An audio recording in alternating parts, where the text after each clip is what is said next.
Hi, I'm Shelley. I'm Rich. Welcome to Air to Ground Farms, Monday Night Live. We are so happy that you're with us. Phil from Washburn, good to see you tonight. Thank you for being here with us. Hey Phil, are we stocking up on Mr. Gates' carbon butter? Oh my goodness. No. Nope. No. But it's funny that you bring up that type of subject because that's kind of sort of what we want to talk about tonight. Whoa, we have had a very, very busy week here on the farm. I don't think we've stopped running since we got back from the beach. No, actually, I think we like ran in this podcast studio real quick just now. We're like 12 seconds, we gotta go. Hi Anna. It's hot in Florida. Oh man, I bet. Yeah. It's still hot here. We're running in the mid 90s, heat index just over 100. So this is definitely a warm one here too. By 10, 11 in the morning, we gotta get in. We can't be working out there in that anymore. No, we've tried, and that's just... One exciting thing that we did today was took down all 4 of the chicken brooders. Hello. They are out of the barn and packed away, swept up as if they weren't ever there. And we made the decision to cancel our last 3 batches of chickens that were supposed to be here last week, and then 2 more. We feel like we have enough chicken for the year. We feel like we have enough. Is that better? Grief. We're just been talking. I don't even know how y'all could hear us. I feel like we should start over. Hi, I'm Shelley. I'm Rich. Welcome to Air to Ground Farms. We've just been talking. Y'all can't tell we were busy, can you? Yeah. So anyway, we've been really busy. Today we cleaned out the barn where the chicken brooders were, and they are all out on pasture now, aren't they? Yeah. Yeah. We have everybody's 6 tractors on pasture. full, but from here on, all chickens that are here will only be leaving. There won't be any more meat birds coming in, because as someone said last week, it sounded like we had chickens coming out of our ears. Yeah. So now they're just going in the freezer. It felt like it. Yeah. So hello, Jeannie from Nebraska. Volume is low. Thanks. Yeah, it's because our microphones were way stretched out over there because we ran in here sideways. Angels Homestead, evening from Western Oklahoma. Hello. Susie Q, hello from Northern Indiana. It's in the 80s here. Oh, nice. Very nice. Yeah. Maybe Missed some you cool last week, evenings. Susie Q. Good to see you. I emailed you. Did I miss an answer from Anna? Oh, about helping us out with our social. No, you didn't. Thank you for the email.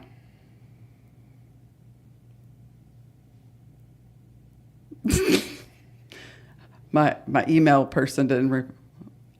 We'll get back with you. I promise. Okay. Are we good? Okay.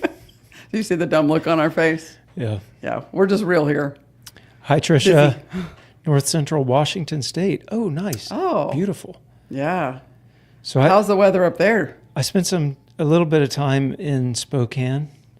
Yes, you did. So our daughter, Rebecca, and her husband at the time, were stationed at Fairchild.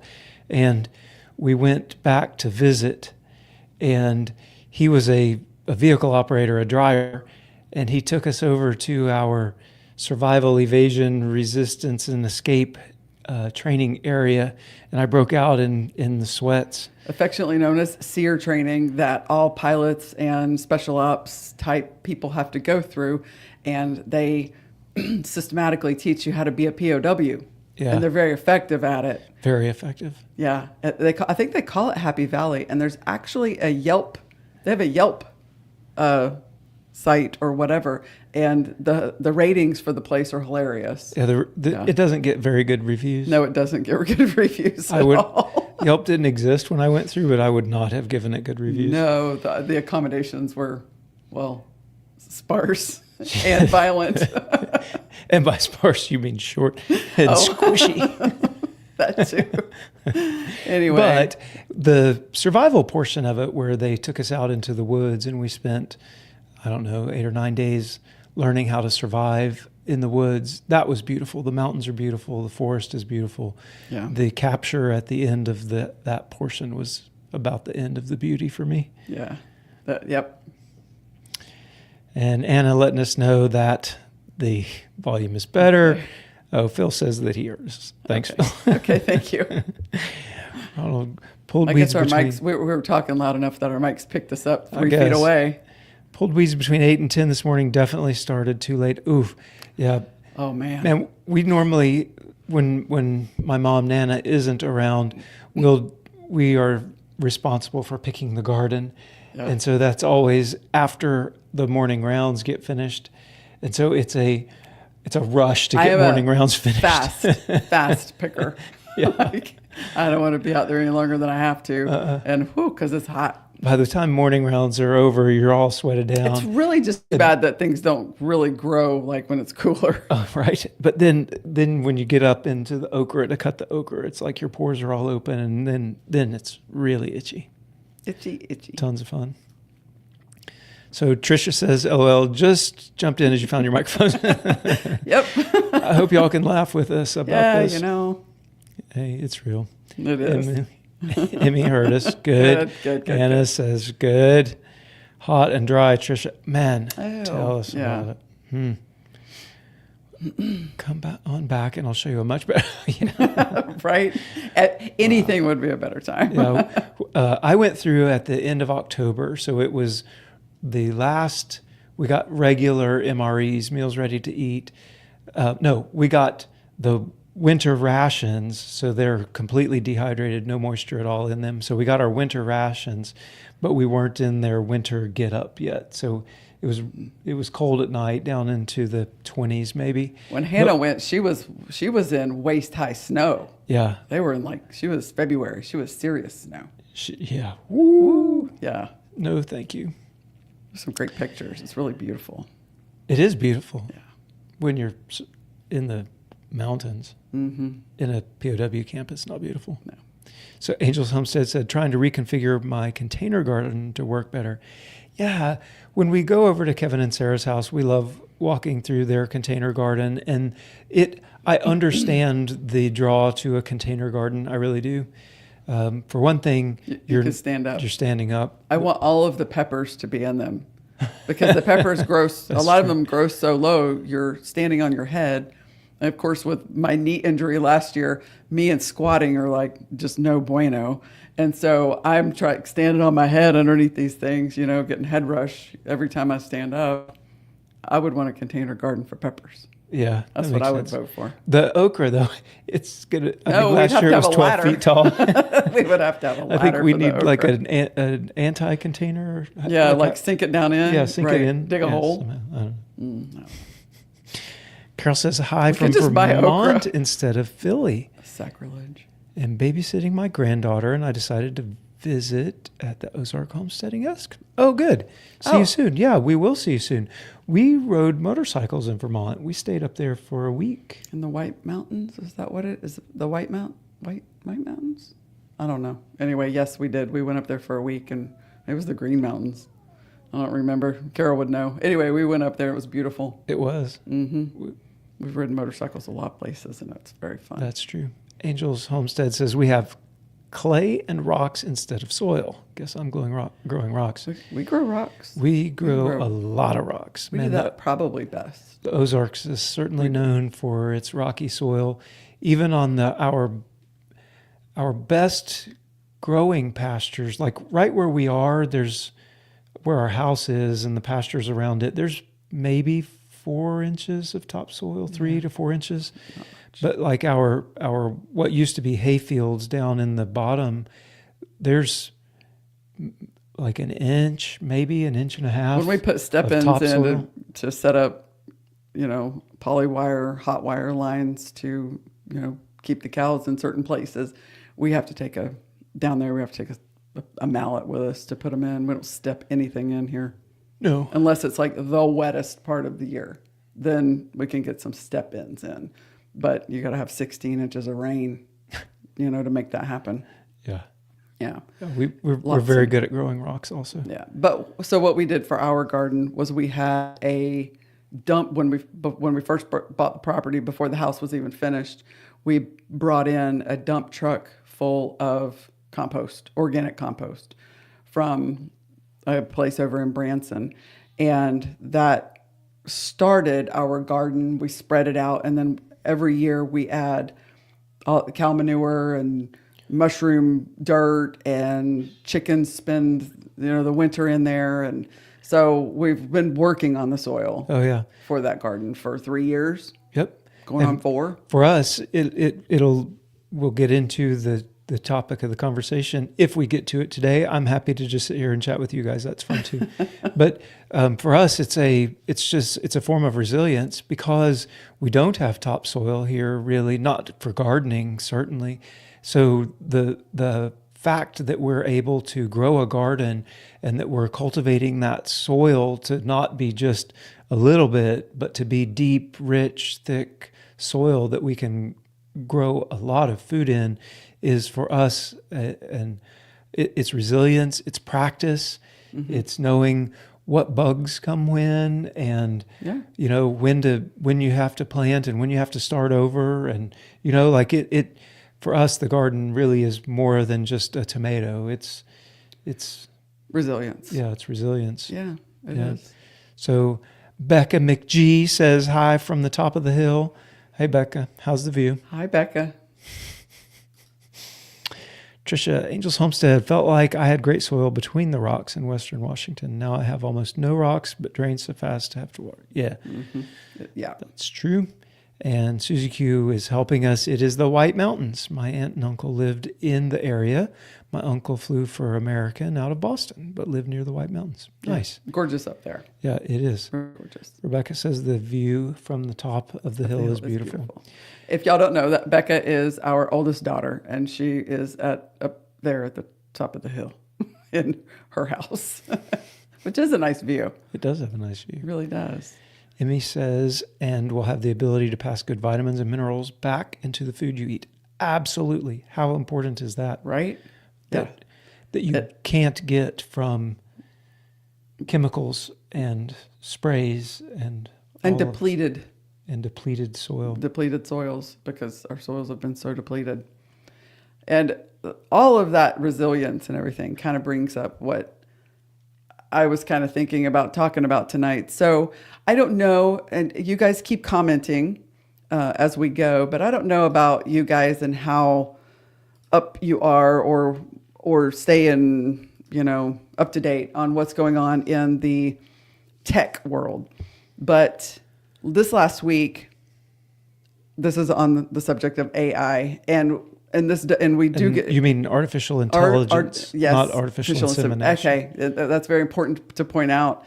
But I did say tech, but artificial intelligence, not AI for cows or sheep. But in the artificial intelligence world, this last week, OpenAI, which is the company who owns ChatGPT, released their 5th iteration of ChatGPT. So ChatGPT 5 is now out.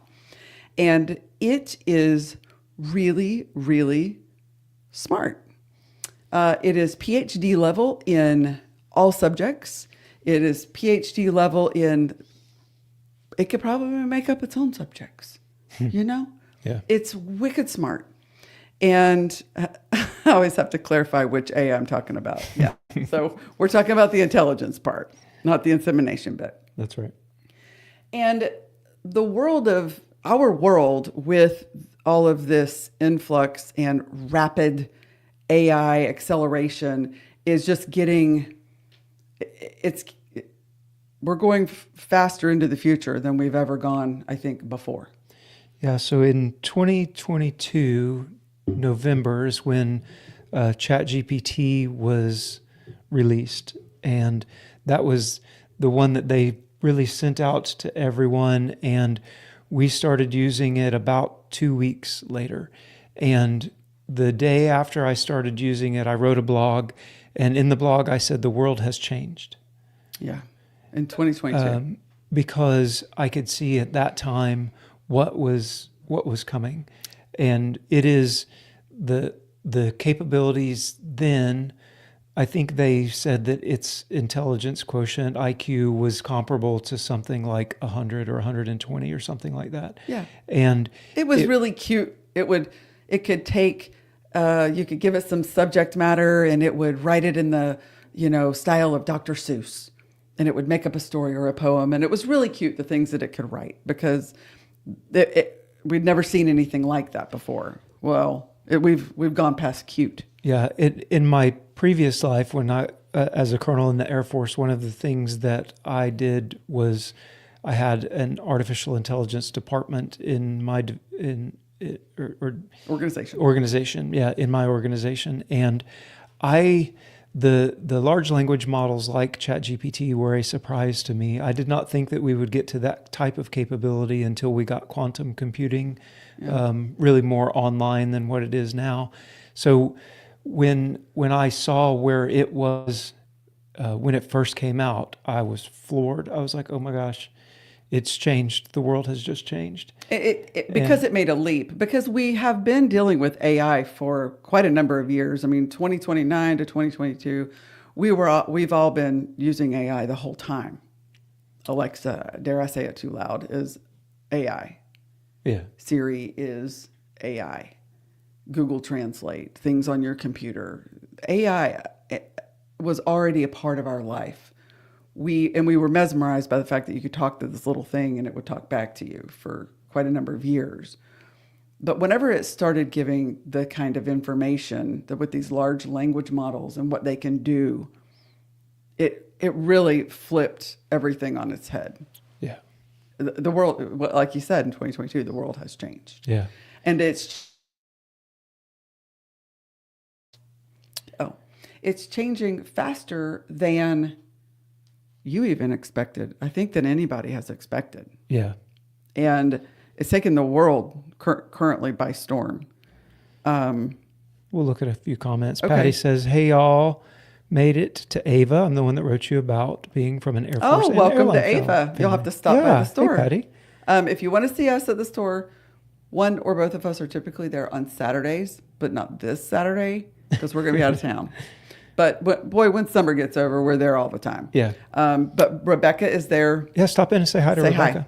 Tuesday through Saturdays when Right. the store's open. This coming Saturday will be closed just because Rebecca will be at the Forsyth Market and we will be out of town. Right.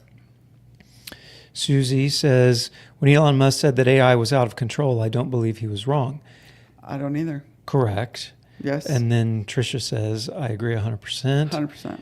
And Ronald says, the Terminators are coming. Right. Yeah. I'm with Ronald. We heard someone the other day say it's going to either be Star Wars or Star Trek. Yeah. Those are two different worlds. Yeah. So you were saying that the rate of change is happening even faster than I expected. And I think it's been faster than they expected. That's true. It is happening faster than they expected as well.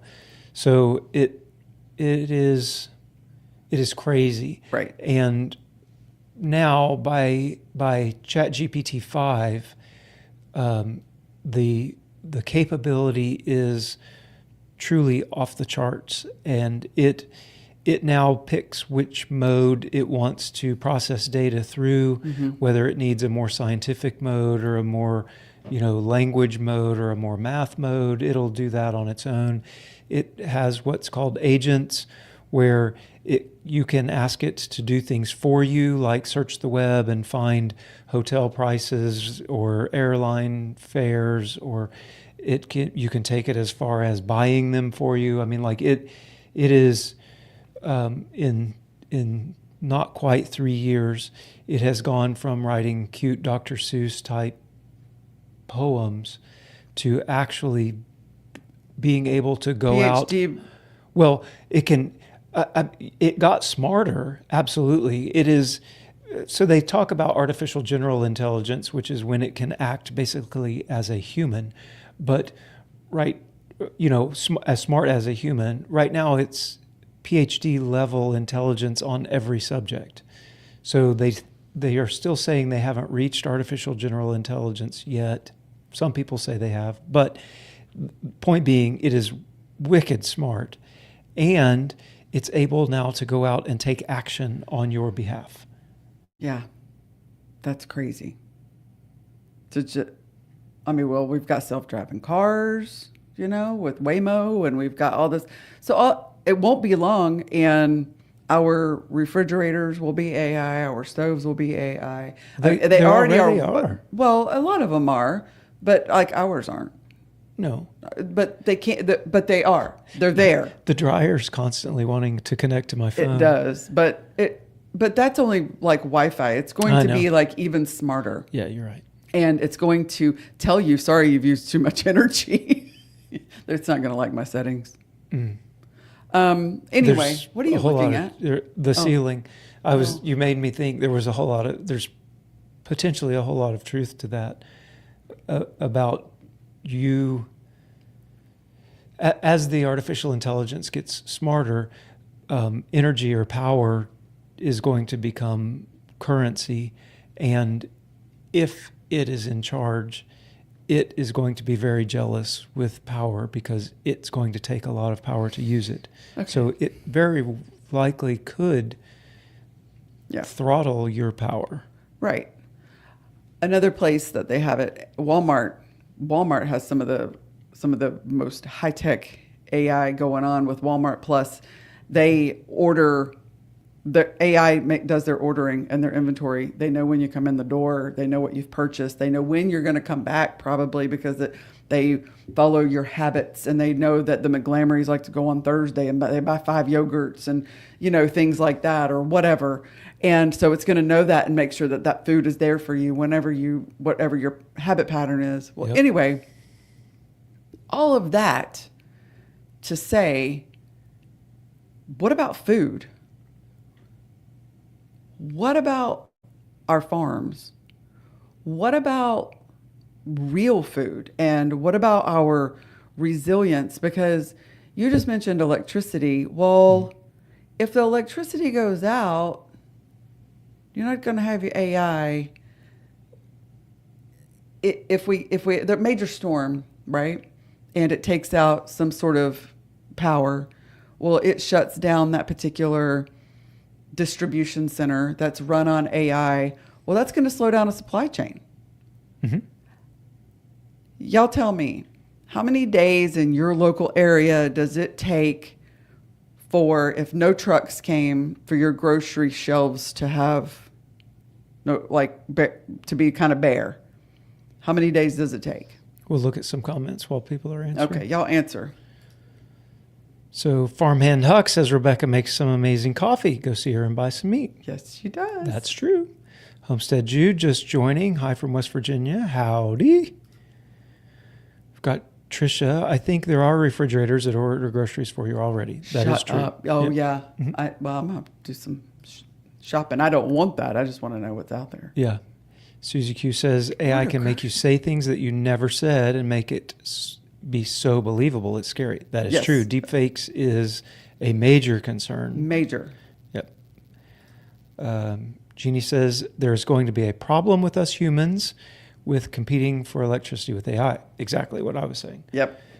Because energy is going to be, like you just said, the currency. So the only way I see it not being a competition between humans and AI is if AI solves the energy problem. So it is certainly possible that AI is so smart that it solves nuclear fusion and it makes it safe and probably portable, and we can all have a small fusion reactor that powers our homes and everybody has energy and it's basically free.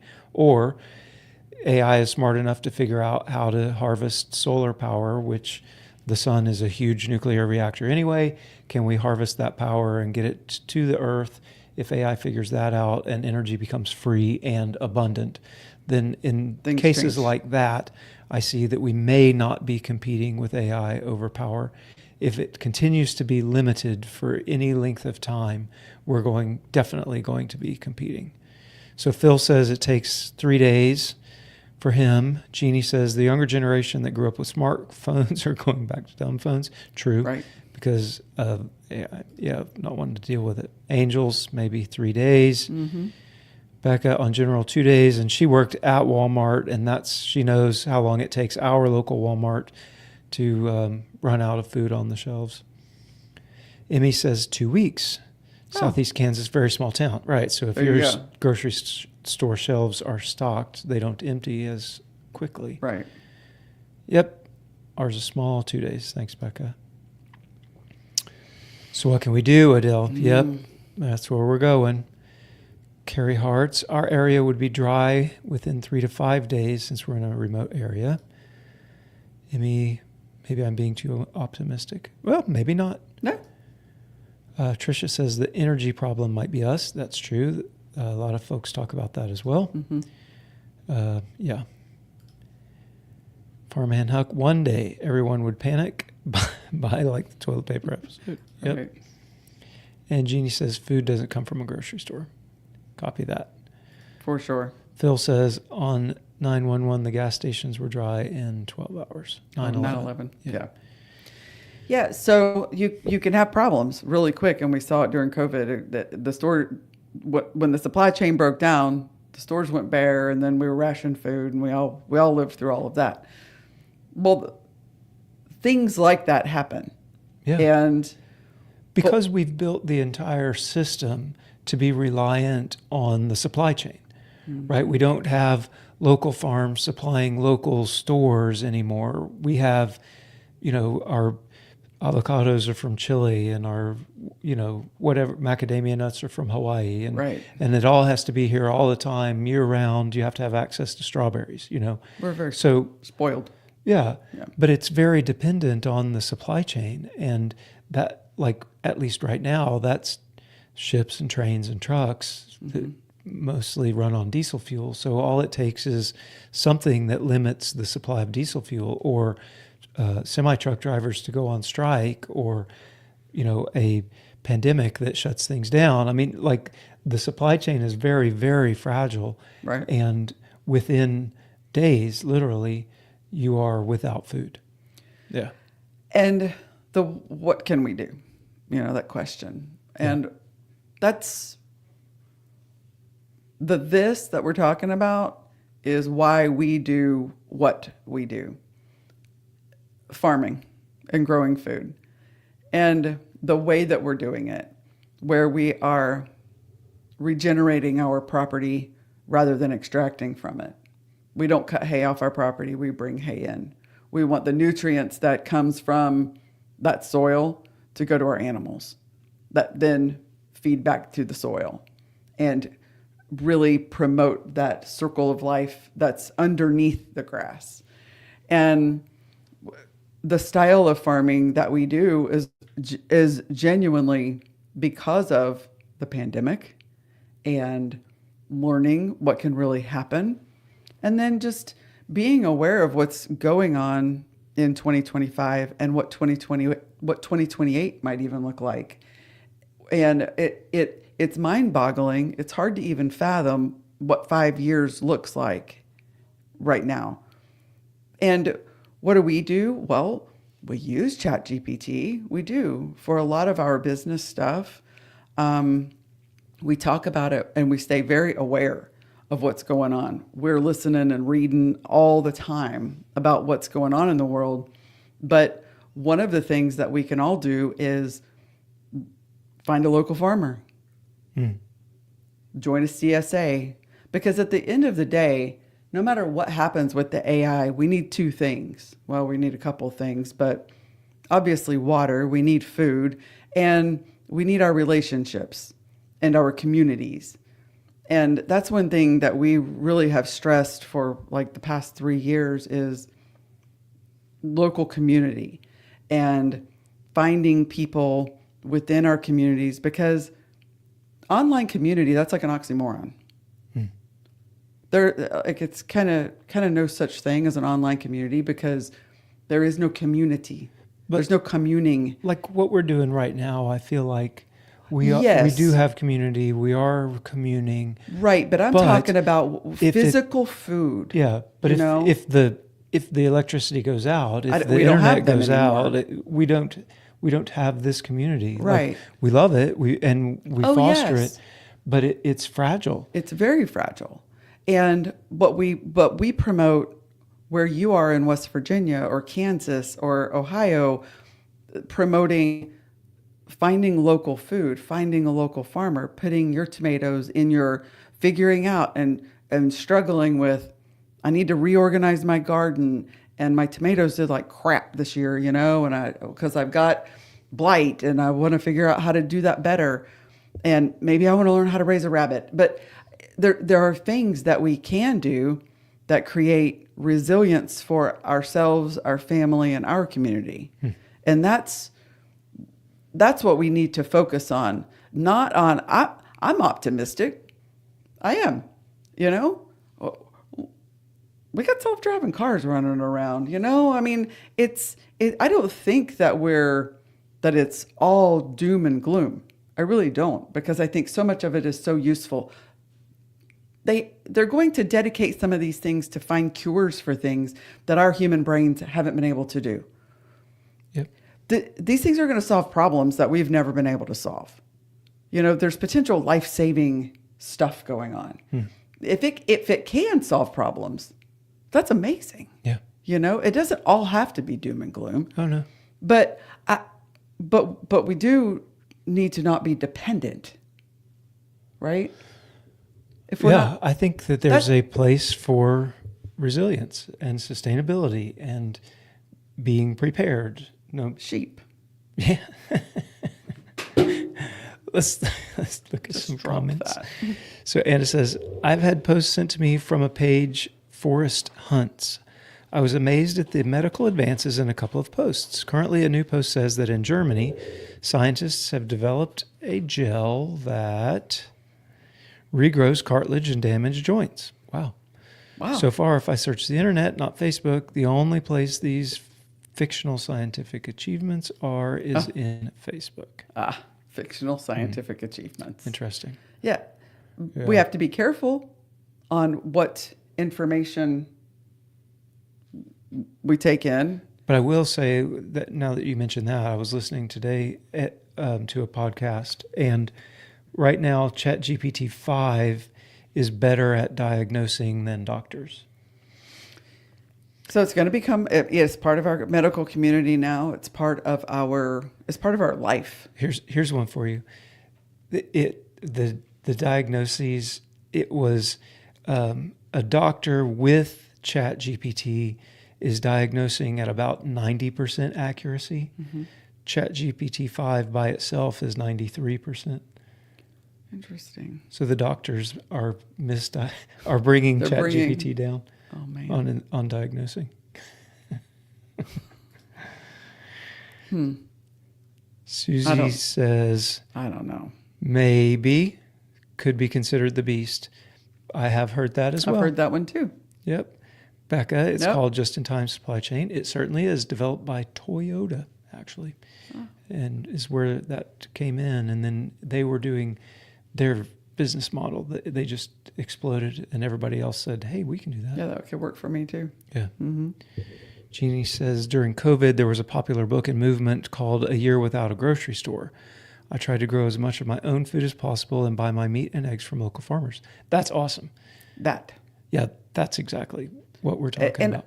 We're 5 years away from COVID, you know, and the further we go away from COVID, the more we forget the real implication of where you're going to get your food from. Yeah. Yep. Amy says, in the words of Ryan Hall, don't be scared, be prepared. Hey, we like Ryan Hall, y'all. Only when the weather's bad. When the weather's bad. Ronald says, water is life. I have enough solar to power my well if necessary. That's a beautiful place to be, Ronald, and we want to be there. We're not there. One of the things that we definitely want to have, we can power our well with a gas generator, but we need to have a solar way of powering the well. Yeah, for sure. And Homestead Jude said, grass-fed dairy cow is the answer. Yes. I can't argue with that either. No. And the more, it's such hard work though, having dairy cows and milking every day. But man, every single day you have something You have something. Yeah. Every single day. I don't care what the weather is. If you're not growing tomatoes, fine. You got milk. You can make cheese and butter, and we've been keto. I can live on butter. You can feed your chickens. You can feed your pigs. Yeah, lots and lots. Yeah. Yeah, I agree. I do. One of the things I mentioned sheep a minute ago. We have sheep, to my dismay, oftentimes, but we do have sheep, and he just won't let me get rid of them, because that's why, because they are a small animal that you can handle. If you can process a deer, you can process a lamb. You can grow several out in a year's time, and you can keep them on hoof until you're ready to process them. Because if the power's out, well, you don't have freezers, so you want to be able to store your animals and store your meat walking around outside. On hoof, yeah. Yeah, on hoof. So, and they regenerate the farm. Yeah. Their hoof impact, their manure, what they do to the land is a beautiful thing. Yeah. Unless it's dry. And Then they it's eat not all beautiful. of it. They are range maggots. People call them range maggots. Cattle farmers call sheep range maggots because they eat the grass They all the do. way to the dirt, and they like the grass right down at the bottom. Yep. But the thing about sheep is, with a fairly small number of sheep, you can generate a lot of meat in a short period of time. Yeah. And like Shell said, you can process it when you need it, Yeah. and then cook it and eat it, over a few days, unlike a cow where you get 400 or 500 pounds of meat that now you have to deal with. If you don't have a freezer, that's a major production. Yeah, that's a big production. Well, in contrast, so we do, say, 25 lambs a year for the store. I don't know, 30, 40 pigs a year, I guess it would be now. Maybe 50 this year. Maybe 50 this year. And that's small regenerative farming. In contrast, what you've got Cargill, JBS, Tyson. You want to talk about AI getting into some food supply chain. Now, the AI is definitely assisting them in their processing. Yeah.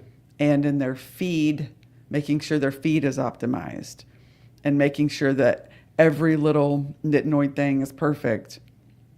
But still some humans are required at this point to raise food for now. And I really do say for now. I don't know. They may be involved there too. I know when I was doing waste treatment before the Air Force, so this would have been 1995? Yeah, 4, 5, 95, and 6. 30 years ago. Yeah, because you went in the Air Force in 1997. Right, so 30 years ago, we were looking at putting in a system at an egg production facility, a layer facility. They had 1.2 million birds at that facility, and it was operated by about 12 people. Wow. And that wasn't even AI. That was still 30 mechanics, years ago, right? That was just industrial. There was nothing smart about the systems that they were using. Just efficient use of systems. Conveyor belts and yeah. and they had a computer machines. And it graded the eggs and found the cracks and stuff like that. So they did have some technology, but it wasn't. It certainly I don't think you wasn't said, AI. but he did waste treatment systems for these things. So all of the chicken poop has to be dealt with, and it's really, really, really hot. Yeah. And so they take the waste, and this company that he worked for, they take the waste and they turn that waste into actual usable soil. So what kind of engineering? Environmental engineering. Yeah. And it was really a very cool thing, but it was very interesting to get to go and see orange juice plants. Yeah, the orange juice was the harshest waste to deal with that we dealt with. Yeah, dairies were easy. Yeah, you can turn cow poop turns into dirt. Yeah, pretty fast. Pretty quick, pretty easy. Yeah. The juice processing was something. Right. Firefox Kitty says, during COVID, surprisingly, Joann Fabrics sold out of sewing machines. Yeah. Yeah. And King Arthur sold out of flour. Yeah, that's true. Yeah. So many people making. And, I just feel in my heart, too, that we need to know how to do things. Mm. We have lost, from my generation and younger, so we're Gen Xers, from our generation and younger, we've lost the ability to do and create and make anything. Yeah. If it doesn't come in an Amazon box, we don't know. We know because our moms taught us some, but for the most part, the generation doesn't. And it's scary. And everyone quickly are like, oh no, I better get a sewing machine and get some flour and learn how to make some food. Yeah. Right? Phil says, rabbits are also easily managed for meat. Yes, they are. We happen to be, a little bit of farm news. Yeah. We happen to be proud owners of some breeder rabbits now that we purchased recently. Michaela's going to get into breeding some, are those New Zealand's? They are. They're New Zealand whites. Yep. We have 1 male and 4 females. Yep. And we're letting them get used to the property and deal with the heat right now. And we'll start breeding them mid-September. Yes. So the reason that we're doing it is because we want to know how. We want to know how to raise meat quickly. Yeah. On our other channel, on the podcast channel, Duster Mud Podcast, we had Marjorie Wildcraft on, which was an awesome podcast. If you haven't watched that one was a cool one to watch. But one of the things that Marjorie talked about was how you can feed a family off of a male and 3 female rabbits. Mm-hmm. And a lot of times people talk about you can't just eat rabbit because of the fat content. And Marjorie said that's actually not true. You just let them grow out longer. You can put fat on a rabbit. They just need to be older. They just need to be older. Yeah. So humans need fat, and you can put fat on a rabbit. Yeah. Jeannie says, what have you heard about farmer markets using alternative currency to adapt to what's coming 2027? I don't know exactly what you're referencing in 2027, and I haven't heard anything about farmers markets using alternative currency. Are they doing that where you are? We do a farmers market in Forsyth, right outside of Branson, and nothing. Sometimes the farmers markets will use tokens, and the tokens often are because they accept SNAP. And so if someone buys something, you turn in your tokens, and then the farmers market repays you the next week. But that's generally because of a SNAP, the government program, instead of EBT. Our market in Forsyth has the local county has a senior citizens food program, and our market manager got approved for food at the farmers market, not trinkets and such, but food can be purchased with their senior dollars. Vouchers. Yeah. So I think they get $50 for the year. Mm-hmm. Maybe. Yeah. Yeah. So we accept the vouchers there. So I do know there are a couple of things, but specifically, I don't know. We don't know of anything. I don't. But nothing. But I wouldn't be surprised at this about anything, honestly. Yeah. So Adele says many vendors only do cash in Mount Vernon, Ohio. Oh, okay. Yeah. We accept whatever. Yeah. In fact, we've been paid in silver. We don't care. That's true. We'll take been silver. Paid in silver. Gold, We've bartered with lots of people. Yeah, and we certainly barter. Love the food on the hoof concept. Can apply to chickens too. Yes, you have to get the right kind of chicken, right? Because the Cornish crosses we just loaded last night and took to the processor today, they don't work. Like you can't do that with Cornish cross. But you could get some heritage chickens. Yes. If you get a heritage chicken, that chicken will live for years. Yeah. And give you eggs. Yep. Have you a rooster? And we talked about that. We were talking about that with the kids the other night and saying, we have roosters. Why do you have a rooster? Well, because if you have a rooster, you can have more chickens. That's right. We don't know if we're ever going to need more chickens, but we want the ability to be able to make them. And we've got incubators. Do we incubate chickens and all that? No. We did. We learned how. We said, how. okay. We got it. We can do it. In the event that we need to, somebody go get some eggs. Let's get them in the incubator. We're going to need more chickens. Yeah. Just the know-how. Yep. And that just insurance. Knowledge is insurance sometimes. Oh, yeah. But yeah, get you some heritage chickens. Yeah, for sure. Ronald retired from the Navy, retired in 97. That's okay. Cool. Susie Q says, being that you're in the mountains or hilly area, would wind turbines work for you guys? We have those around here. We talked about it, and we could probably do a small turbine so that on the days that it's not sunny, it's probably windy. There is a local store, wind and solar.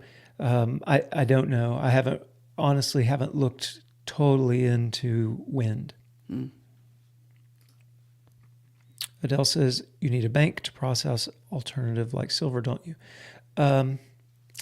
Or just a safe. No. Like if you wanted to turn silver into cash, yeah, you would. You would have to sell it somewhere. You would have to sell it. Yeah. You would have to exchange it somewhere. We didn't exchange it. I exchanged it with myself. Yeah. I just said, I'll take that, and replaced it. Because I think it's cool. Jeannie says, I purchased a grain mill to grind my own flour. Unfortunately, I haven't grown my own grains yet. That's my next project to being self-sufficient. Awesome. That's awesome. That's cool. Our friends, they just grew their own grain, didn't they? Andrew and Anna? Yeah, I think so. They grew their own sorghum and also scrunched it in the sorghum processing. I think it's called scrunched. Scrunched? Yeah. Pretty sure you. What did I say? Scrunched. Scrunched. Yeah, I'm pretty sure that's the technical term of what you do to sorghum. Well, hey, when you're doing lives like this is just the real deal. There's no edits. It just is what it is. And sometimes I say words like scrunched. Adele says New Zealand have the biggest, most delicious livers. We had a bunch once on our hobby farm. Fun. Oh, really? Okay. I honestly haven't ever had rabbit liver. I have had rabbit, but not their liver. Mm-mm. Ronald says, Susie Q, we don't have the wind speed in the Ozarks. Got it. I hadn't looked into it. Thanks, Ronald. Oh. Angel Slum said, my niece is straddling Gen X and Millennial. She can't cook unless it's out of a box. I tried.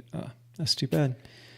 Yeah, it was music to my ears. Several weeks ago, Kayla said, I want to be a good cook. I want to know how to cook good stuff. And I'm like, girl. Michaela's our 13-year-old youngest daughter. Get cracking. Yeah, the only way to do that is practice. Cook. I don't want to make something that doesn't taste good. You're gonna.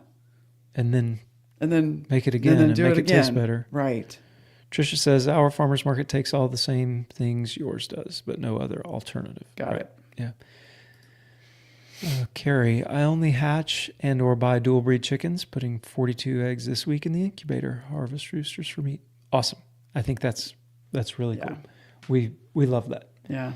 Right now we're doing things on a farm production scale model, or we're trying to. So our chickens, we've got about 230, 240 birds out there right now that are layers. Mm-hmm. Some of those are pullets that aren't laying yet, but we're trying to do it on that scale, and incubating with that just wasn't, it wasn't working for us. But I do have a very special place in my heart, I'm finding, for homesteading.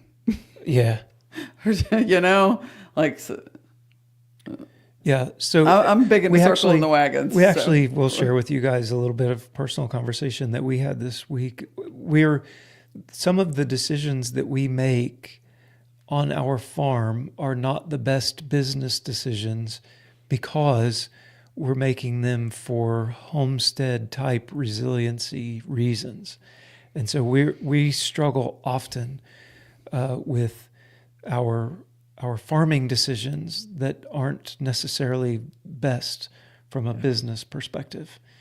And more decisions to be made. Yeah. Every day. Yeah. So anyway, we do. So we what got you're a saying heart. is we struggle. We find that we struggle because we're here because we want to be resilient. We want good food. We want to take care of our family.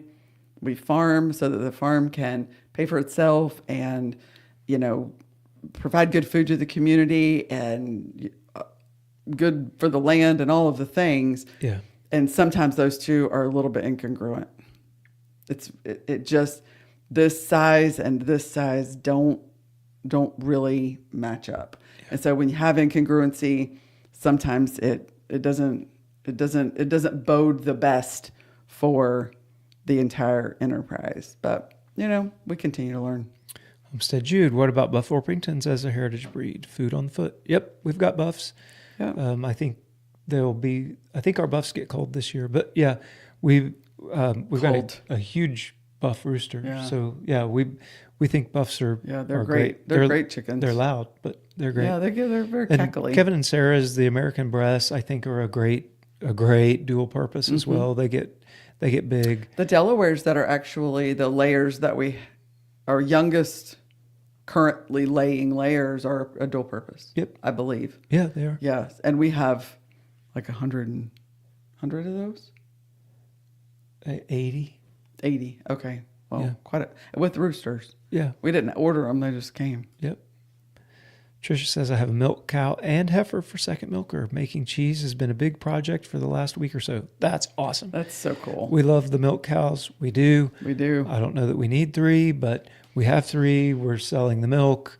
We make cheese. We make butter. Those are our 2 biggest things. It used to be yogurt. Now the 2 biggest things are cheese and butter, with yogurt occasionally when Nana wants to make it. Go Nana. Homestead Jude, by the way, worked as a military contractor, 17 years. Big thank you. Oh, thank you. Ronald, you need a 100-foot. No. I don't want a 100-foot tower. No. Copy that. Thank you. we just made that decision right here. You heard it. Jeannie says the podcast I heard this from is called The Civilization Cycle, number 563, how to opt out of them tracking everything you buy.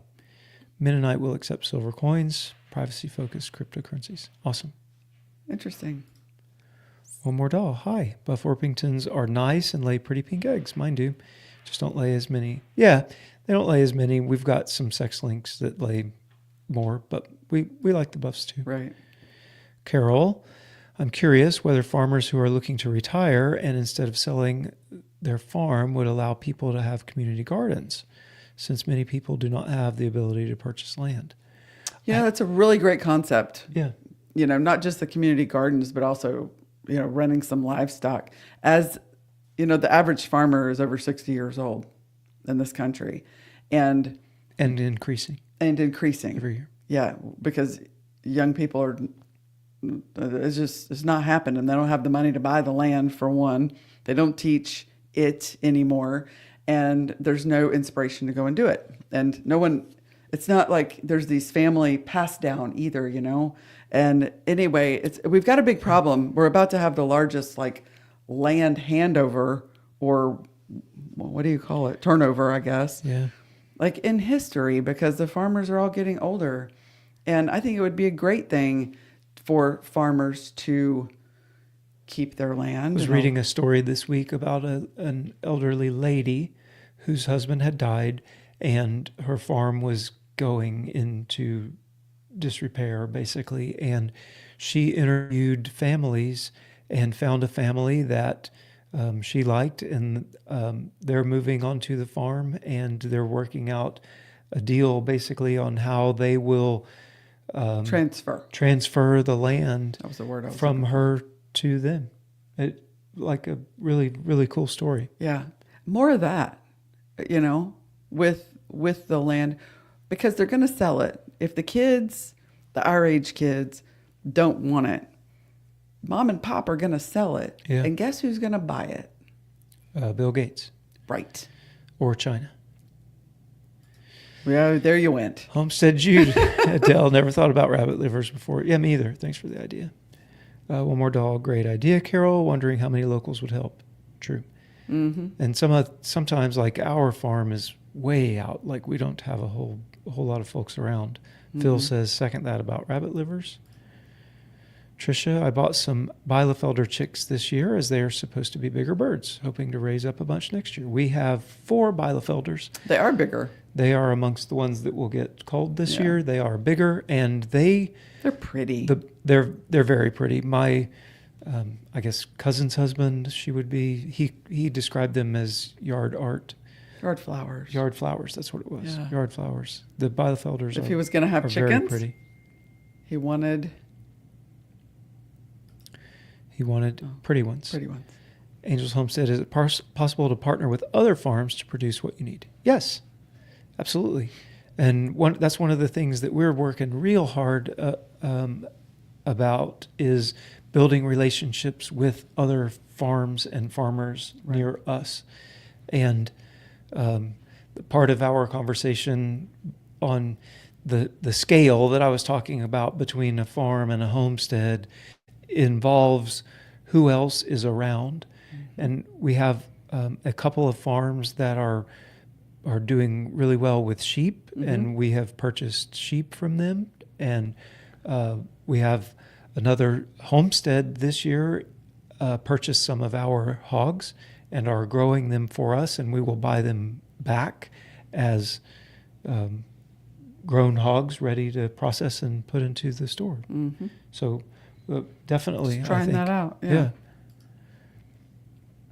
And it says 13-year-old Penelope, daughter on Sow the Land, has perfected sourdough bread, learning how to cook from scratch from her mother. That's beautiful. That's so cool. Tricia says, I certainly don't need 2, but I love them and made loads of yogurt too. We definitely don't need 3. It's fine. It's fine.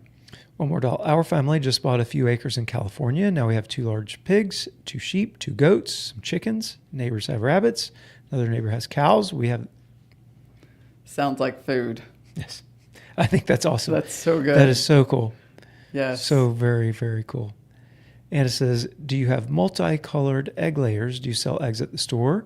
Chuck at Sheridan Park Farms has found eggs sell better if the dozen are Easter egg colored. We don't have any Easter eggers or colored egg layers. Well, we have some some lay a lighter white, some lay brown, some lay, like the Buff Orpingtons when they lay are kind of pink. So sometimes there's some variation in the color. We do have varied color. And we have varied color, but we don't have any blue ones. Yeah. Or green ones, like the Easter eggers. Yeah. But they do have a variation, and people do love our eggs. And yes, we sell the eggs at the farmer's market and at the store. Yes. Last week, they were our number 1 seller from a revenue perspective. Yeah. Was eggs. We sell some eggs. Yeah. Which is pretty cool. That's cool. One more doll. Our 19-year-old daughter and her friend are up the hill caring for everyone's farm animals while in-laws are working out of town, doing our best to make things happen with what we have.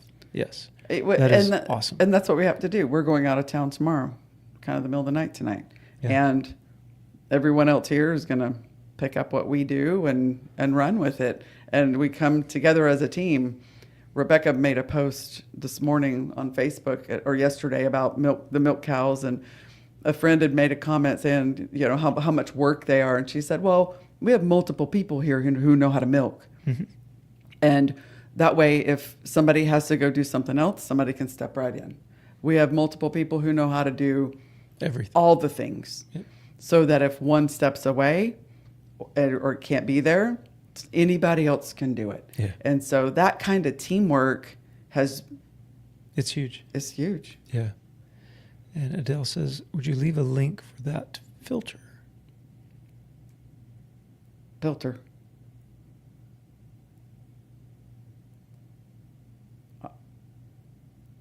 I don't know. Can you need more info? Need more info on that one. Yeah. So you were talking about the sheep. You talked about their impact on the soil, how the soil really, we believe, is the foundation of resilience for our farm, for our home, for our homestead, for our family. We believe that resilience in spite of artificial intelligence and the advances and how amazingly smart things are getting, we believe also that there's a place for back to the roots, kind of old school, knowing how to do things, knowing how to grow food, knowing how to take care of yourself. We think that there's definitely a place for that. Yes, 100%. Yep. As smart as the world's getting, sometimes we have to dumb it down. Yeah. Do we use artificial intelligence? Yes. Yes. Do we teach Michaela how to use it? Yes. We think it's very important to be aware of what's going on, to understand it, to know what's happening in the world, and especially for Michaela, her generation.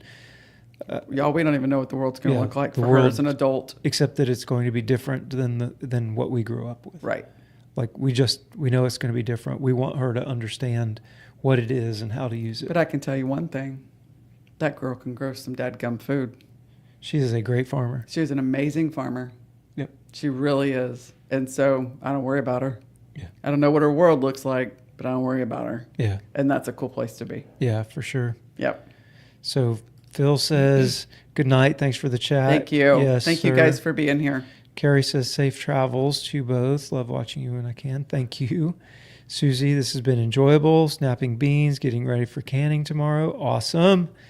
And Adele says, oh no, weren't you talking about a filter that is pretty? Oh, I caught the tail end. Heading out to watch sunset, but bringing y'all along. Good night, guys. I don't know. I don't know. Okay. Sorry about that. Yeah.